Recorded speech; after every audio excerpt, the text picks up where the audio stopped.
আসসালামু আলাইকুম রাহমাতুল্লাহি ওয়া বারাকাতুহু।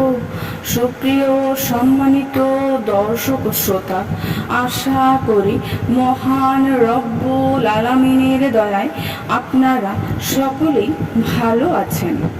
আজকে হযরত আনাস ইবনে মালিক রাদিয়াল্লাহু তাআলা আনহু থেকে একটি ঘটনা বর্ণনা করব।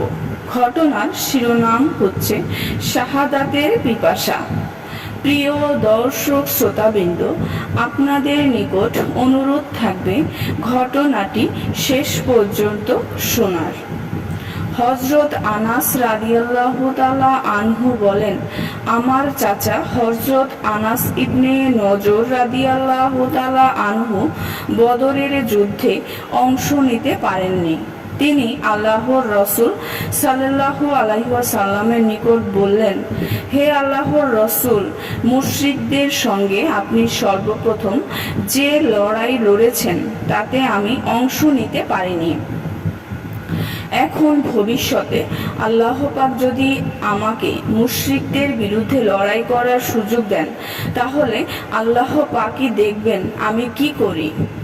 উহুদের যুদ্ধের দিন যখন মুসলমানরা পরাস্ত হয়, তখন তিনি বললেন, হে আল্লাহ, সাহাবীরা যা করেছেন আমি তার ওজর খাহি করছি, আর মুশরিকরা যা করেছে আমি তার থেকে দায় মুক্তি প্রকাশ করছি।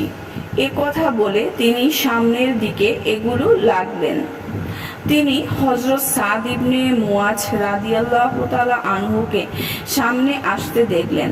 তিনি তাকে বললেন, হে সাদ ইবনে মুআজ, আমার পিতা নজরের প্রভুর শপথ, উহুদ পাহাড়ের পেছন থেকে আমি বেহেশতের খুশবু পাচ্ছি। পরবর্তীতে এই ঘটনা বর্ণনা করার সময় হযরত সাদ ইবনে মুআজ রাদিয়াল্লাহু তাআলা আনহু আল্লাহর রাসূল সাল্লাল্লাহু আলাইহি ওয়াসাল্লামকে বলেন, হে আল্লাহর রাসূল, হযরত আনাস যা করে দেখিয়েছেন, যে বীরত্বের সঙ্গে তিনি লড়াই করেছেন, আমি তা করতে পারিনি।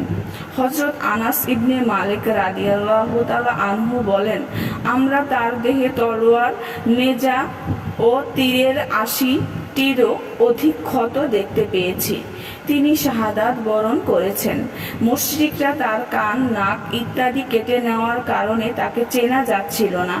শুধুমাত্র তার বোন হাতের একটি চিহ্ন দ্বারা তাকে চিনতে সক্ষম হয়েছেন।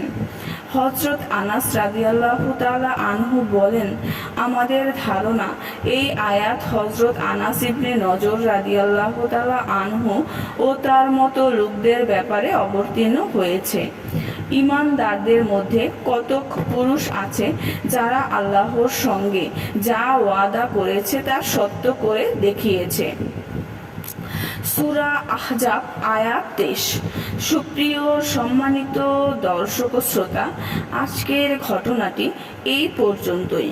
ঘটনাটি যদি ভালো লেগে থাকে অবশ্যই চ্যানেলটি সাবস্ক্রাইব করবেন, লাইক করবেন, কমেন্ট করবেন এবং বেশি বেশি শেয়ার করে দিবেন।